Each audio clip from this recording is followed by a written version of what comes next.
So, tingnan natin kung mag-feed ba talaga itong cat's eye ring na to. Subukan natin lagyan ng Zonrox kung talagang hindi pa ito magbabago yung kulay nito. So, lagyan natin ng Zonrox. Ibabad natin.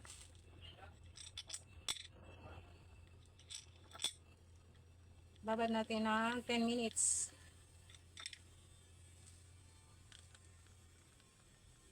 So, after 10 minutes, ito na. So, tingnan natin kung may pagbabago ba. Kung kumikinang pa ba ito. Grabe, ang kinang pa rin. Mas lalong kuminang siya nang lagyan ko ng Zonrox. Kita nyo? Sobrang kinang niya.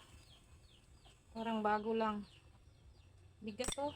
Mabigat din ito. Parang tunay na ginto. Try nating banlawan. In fairness. Ang cute. Parang tunay na ginto.